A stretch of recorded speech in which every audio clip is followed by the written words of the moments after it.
Ya, pemirsa, saya kembali lagi ke Pak Joni Plate yang saat ini bergabung dari Gedung DPR Senayan, Jakarta. Pak Joni, kita tadi terakhir membahas tentang dana desa. Apa yang akan kemudian inovasi apa atau terobosan seperti apa yang akan dilakukan agar serapan dana desa ini bisa berlangsung efektif?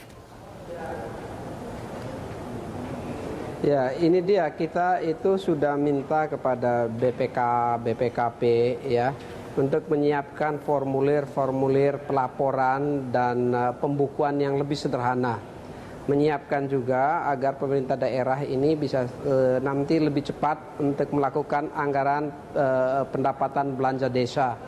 Ya, dengan begitu maka akselerasi penyerapannya itu bisa lebih cepat.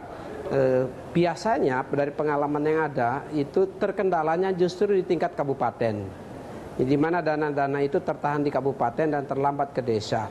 Nah, kita juga inginkan dan menyampaikan kepada Menteri Keuangan dalam hal ini untuk memastikan bahwa dana yang ditransfer ke kabupaten itu paling lambat 1 minggu sudah harus bisa sampai ke desa.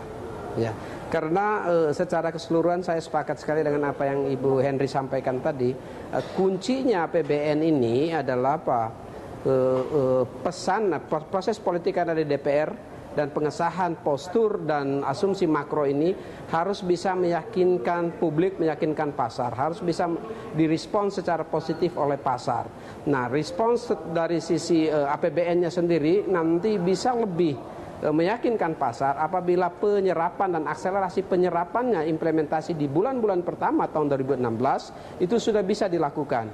Dan terkait dengan hal ini secara khusus kami telah melakukan rapat dengan Menteri Keuangan dan memastikan dan minta Menteri Keuangan memastikan agar tersedianya dana yang cukup sehingga pembangunan itu bisa dimulai lebih awal. Ya, tidak menunggu cash flow negara, tapi itu sudah memang tersedia sehingga dari bulan Januari, Februari itu akselerasi penyerapannya sudah bisa mulai dilakukan. Bagaimana caranya melakukan itu, Pak Joni?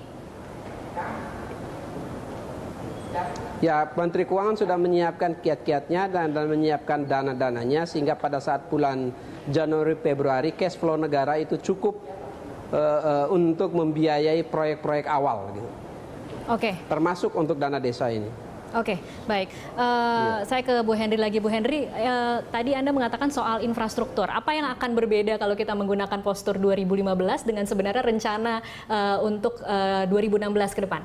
Ya, ini kan APBN pertama milik pemerintah ini ya, yang salah satunya adalah menjadikan infrastruktur ini sebagai backbone di dalam pembangunan ekonomi yang akan mengakselerasi. Sementara APBNP 2015 memang ada penambahan infrastruktur, dana infrastruktur dari subsidi BBM waktu itu.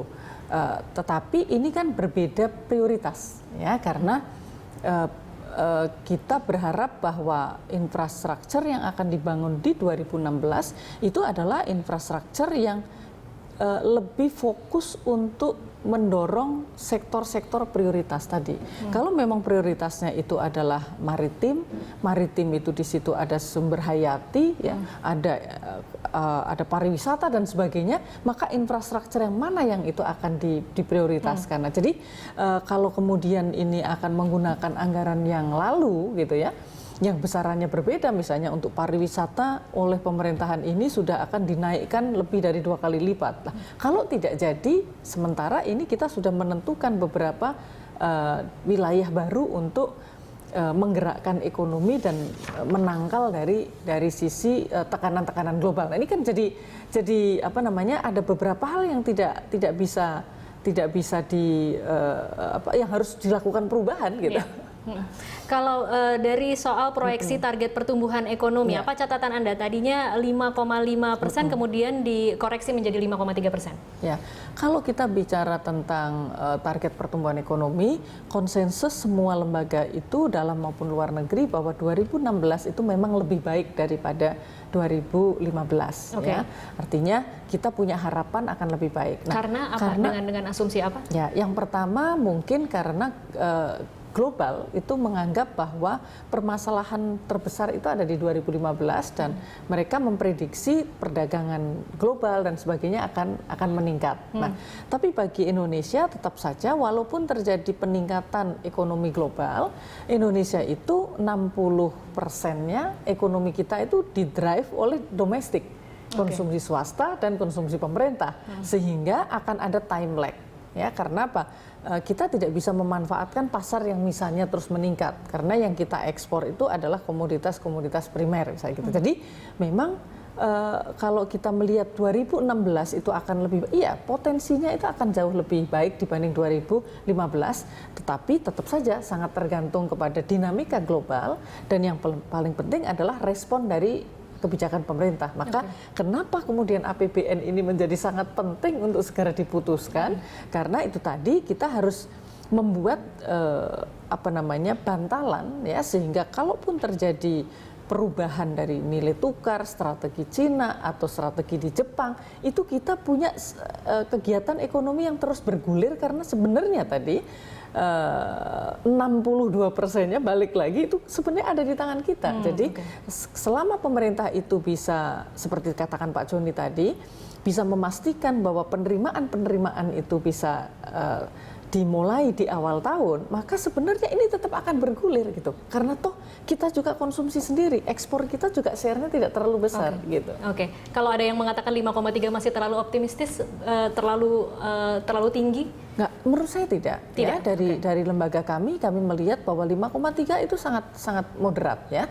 Bahkan tergantung kepada pilihan-pilihannya tadi. Ya, jadi karena salah satu yang akan mendorong itu adalah belanja pemerintah menurut kami. Yang kedua belanja tentu saja konsumsi swasta dan belanja pemerintah. Yang kedua adalah investasi. Nah, kita meyakini bahwa investasi di 2016 kalau kita melihat sebenarnya Indonesia ini tidak bisa dibandingkan dengan yang lain ya. Kalau untuk investasi sektor real, asal paket-paket yang sudah dikeluarkan oleh pemerintah 5 paket tadi, memang kemudian segera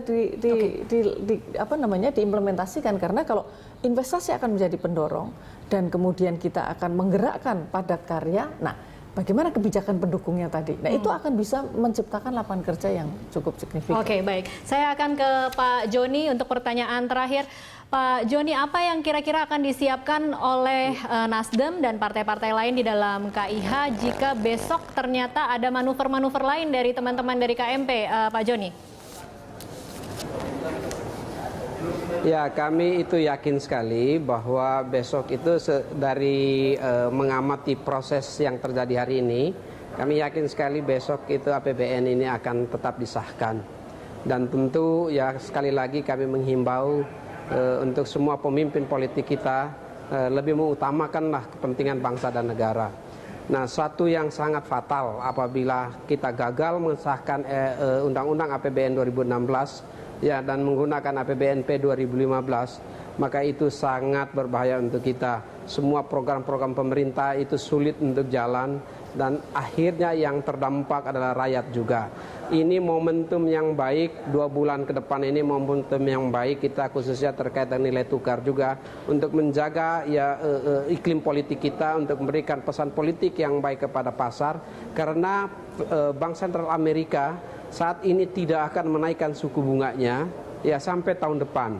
Dan ini tentu memberikan sinyal yang bagus ke pasar forex kita di Indonesia agar rupiah menjadi relatif menguat sedikit ya dan lebih stabil sehingga APBN kita yang kita gunakan ini bisa menciptakan daya beli dan konsumsi kita menjadi rakyat kita itu dalam memenuhi kebutuhan konsumsinya menjadi lebih baik karena relatif nilai tukar sudah lebih kuat terhadap dolar Amerika Serikat yang mempengaruhi keseluruhan dari komponen-komponen produksi dalam negeri yang mana sebagian terbesarnya dari komponen impor.